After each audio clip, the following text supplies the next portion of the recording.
আসসালামু আলাইকুম ভাইয়া। ওয়ালাইকুম আসসালাম। আপনার নাম কি? আমার নাম মোহাম্মদ শাকিল আহমেদ। আপনি আজকে আসছিলেন কি কাজে? আমি আজকে আসছিলাম ধানের দ্বিতীয় স্প্রে দেওয়ার জন্য। আচ্ছা। আজকে আমি ধানের মাজরা পোকা এবং পচার জন্য ছত্রাকনাশক এবং মাজরা পোকার জন্য কীটনাশক এই দুটি একসাথে মিক্সড করে ধানের জমিতে স্প্রে করলাম। ও, তো এটা কি ধানের কতদিন বয়সে দিতে হয়? এটি মাজরা পোকার স্প্রে সাধারণত প্রথমবার 15 থেকে 20 দিনের ভিতরে এবং দ্বিতীয়বার স্প্রে 40 থেকে 45 দিনের ভিতরে এবং ধানের পচা বা ছত্রাকনাশক সেটা 40 থেকে 45 দিন বয়স হলেই সেটা দিতে হয়। তাই আজকে আমি ধানের দ্বিতীয় স্প্রে ছত্রাকনাশক এবং কীটনাশক পচা এবং মাজরা পোকার জন্য দুইটি একসাথে মিক্সড করে স্প্রে করে দিলাম। ধন্যবাদ ভাই। তাহলে এইভাবে আপনার প্রতিনিয়ত এইভাবে ধানের কাজে আসতে হয়, তাই তো?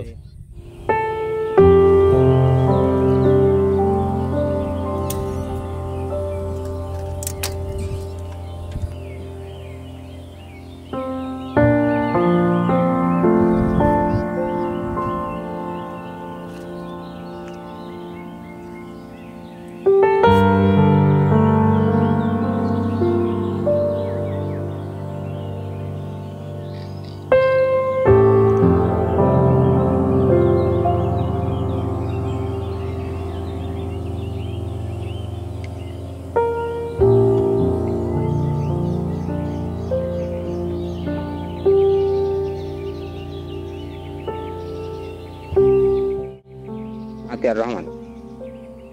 কোথায় গেছিলেন? মাঠে বই নিড়েতে গেলাম। হাতে কি? আর দেখেন ইন্দুর মারা কল। এটা কি মানে ইঁদুরি ইঁদুর জ্বালায়? মানে ইন্দুরি ধান কেটে পরিষ্কার করে দিচ্ছে, তো এই ওষুধ দিয়ে দেওয়া হইলো না। তারপর কাল কল পাতিলাম, একটু পা দিল, মারিছি।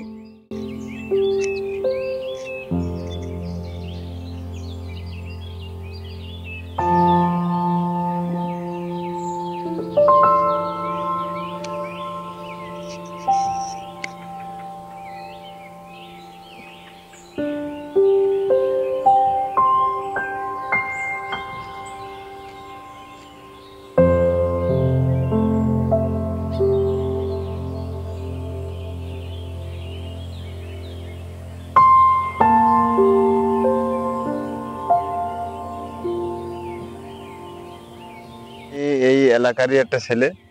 এখানে ধরেন মাঠটা অনেক সুন্দর, আমরা প্রায় প্রায় আসি মাঠে, বিকালের দিকে বসি, সকালে আসি, কারণ মাঠটায় বসলে ভালো লাগে। তারপরে দৃশ্যটা দেখা যায়, প্রাকৃতিক দৃশ্য দেখা যায়, অনেক সুন্দর লাগে মাঠটা। সবাই অনেক দূর থেকে মানুষ আসে এই মাঠে দেখার জন্য। আর তারপরে সব থেকে বড় কথা হচ্ছে যে এই মাঠটাই মনে করেন যখন আপনি বিকাল টাইমে আসবেন, আপনি মানুষ দেখতে পারবেন, এখানে ঘের আছে, তারপরে সুন্দর প্রাকৃতিক বাতাস আছে, আপনি মন খুলে কথা বলতে পারবেন।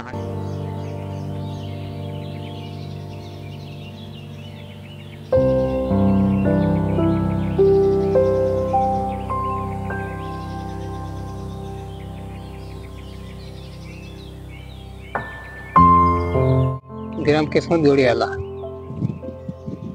কোথায় গেছিলেন আপনি সকাল থেকে? আমি মাঠে একটু সার দিয়েছিলাম। এখন কি সারের মৌসুম চলতেছে না? হ্যাঁ, সারের মৌসুম চলছে। কি সার দিলেন আপনি? দিলাম বাংলা ফসফেট আর পটাশ আর ইউরিয়া।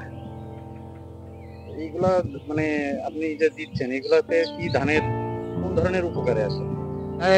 গোছা মোটা করবে, একটু লম্বা টাম্বা হবে, শক্ত হবে গাছ। পটাশে অনেক বৃষ্টি হয়েছে, তো তাতে কি আপনাদের এই মাঠে কি কোনো ইফেক্ট পড়েছে, যে বৃষ্টির জন্য আপনার কোনো ক্ষয়ক্ষতি বা এরকম কোনো কিছু হয়েছে কিনা আপনাদের এখানে? বৃষ্টি প্রথম যখন বৃষ্টি আসে তখন ধান প্রায় সব তোলানো হয়ে গিয়েছিল। প্রথম আমরা লাগাইলাম, সেই সময় ধান প্রায় তুলে গিয়েছিল। তারপরে আমাদের মাঠে পানি তো বেঁধে থাকে না, আস্তে আস্তে সেরে ফিরে যায়। বর্তমানে আপনি বাংলাদেশ যে সরকার আছে বা ইয়ে আছে, তাদের কাছে আপনি মানে কৃষির জন্য কি সুবিধা চাচ্ছেন, যে কিরকম হলে আপনাদের সুবিধা হয়, যে সরকারের পক্ষ থেকে? সরকারের পক্ষ থেকে আমাদের সুবিধা, যেমন সার, মাটি, ওষুধ পালার দাম একটু কম টম হলে আমাদের চাষের দিক থেকে সুবিধা হয়। ওষুধ পানির দাম যে মেলার কাছে এক বিঘে একবার ওষুধ দিতে গেলে প্রায় বহুত টাকা পড়ে যাচ্ছে।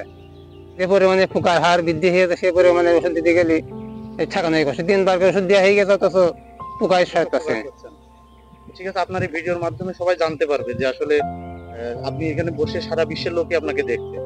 তো এটা আপনাকে জানতে পারবে যে আপনারা এই ধানের জন্য যে সার মাটিগুলো ইউজ করছেন সেইগুলো দাম একটু কম হলে আপনাদের জন্য কৃষি উৎপাদন জিনিসটা আরো সহজ হইতে হবে।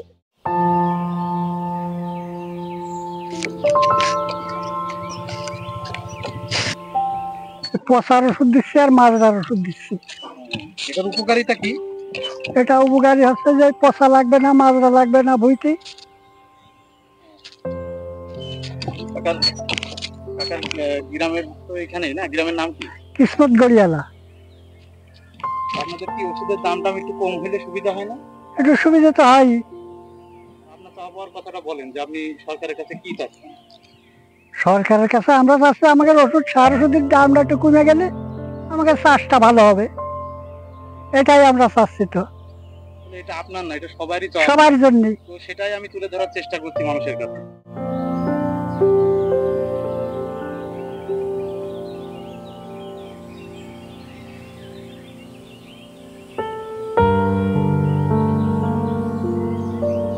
মাজরা অতিরিক্ত লেগে গেছে, তা ওষুধ দিচ্ছি, কিন্তু ওষুধের দাম অতিরিক্ত বেশি, যার কারণে ওষুধের দামটা যদি কমতো তাহলে সব থেকে ভালো হতো। বাংলাদেশ কৃষিভিত্তিক দেশ, এই দেশে সব কিছু নির্ভর করে খাদ্য ধানের পরে। এই ধানের দামটা যদি একটু বৃদ্ধি হতো, সেই হিসেবে বৃদ্ধি হয় না, ওষুধ পানির দামই সব থেকে বেশি।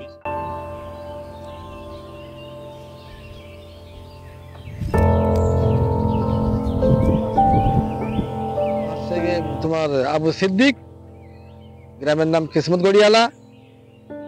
আমাদের এই যে আমরা করি ধান চাষের পরে আমাদের নির্ভরশীল, কিন্তু এই ধানের দাম কম, আবার ওদের খরচ বেশি, এত পরিমাণ খরচ হচ্ছে, তার মানে প্রতি সপ্তাহে ওষুধ দিতে হবে, প্রতি সপ্তাহে, আর সার মাটি তো আছে, এভাবে দিয়ে দিয়ে আমরা তো পড়তে হয় না, আমাদের পড়তে থাকে না, আমাদের তো লস। তারপরেও করে যাচ্ছে, আমরা না করে উপায় নেই, তাই করতে হচ্ছে। কিন্তু সরকার আমাদের প্রতি কোনো রকম কোনো খেয়াল করে না। আমাদের দামটা যদি স্বল্পতায় যদি হয় তাহলে আমরা একটু সুবিধে পাই, বা ধানের পরিচর্যা করতে সহজ হয়। কব কার কাছে দুঃখের কথা, কষ্টটা এটা আপনাদের সেটা হচ্ছে না না হিসেবে না দাম পাচ্ছেন না বা এরকম। আমরা তো সাধারণ মানুষ, আমাদের চাওয়া পাওয়া কি, আমাদের চাওয়াই তো আছে কৃষির উপরে। দেখা যাচ্ছে যে আমাকে একটু সার মাটির দাম কমাই দিল, এর ওষুধের দাম কমাই দিলে আমাদের একটু সুবিধা হয়। চাষে যে আমরা লস খেয়ে যাচ্ছি, এক মন ধান বিক্রি হচ্ছে 1200-1400 টাকা, কিন্তু বানাতে লেগে যায় 1000-1200 টাকা।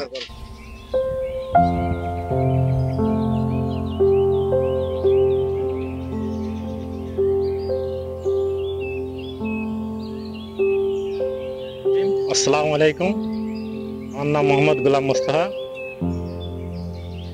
আমি একজন কৃষি উদ্যোক্তা। কৃষি বিভিন্ন ফসল আমার আছে, ধান, ড্রাগন, কুল, কলা, বিভিন্ন শ্রেণীর চাষ আমার আছে। মানে টিলার দিয়ে আমি কৃষি বিভিন্ন ধরনের কাজ করি, যেমন ধান নিয়ে যাওয়া, আবার সার নিয়ে আসা, বিভিন্ন শ্রেণীর কাজ আমার টিলারে করা হয়। আর চাষের ক্ষেত্রে বর্তমান চাষে ওষুধের ব্যাপক ব্যয়বহুল, এই ব্যয়বহুল খরচটা করে কৃষক পেরে উঠতে পারছে না। তাই আমি বিভিন্ন কোম্পানি এবং সরকারের কাছে আবেদন করব, যাতে কৃষকদের দিকে খেয়াল করে এই কৃষি যে ওষুধ আছে, সার আছে, কীটনাশক, এইগুলো যেন দাম কমিয়ে সহনশীল পর্যায়ে নেওয়া যায়।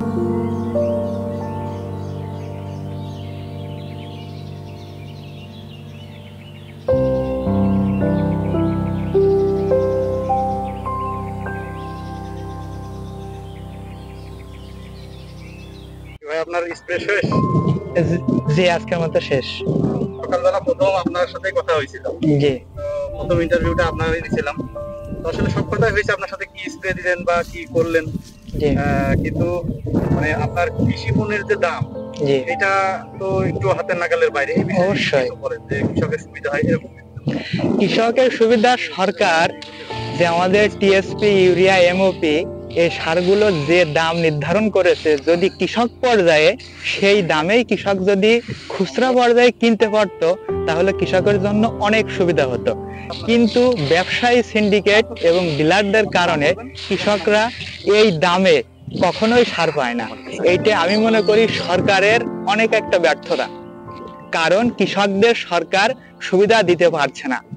সেই কারণে কৃষকরা তাদের কাঙ্ক্ষিত ফসল উৎপাদনে অনেক ব্যাঘাত ঘটছে এবং তাদের কৃষিকাজের কৃষিপণ্য উৎপাদনে অনেক।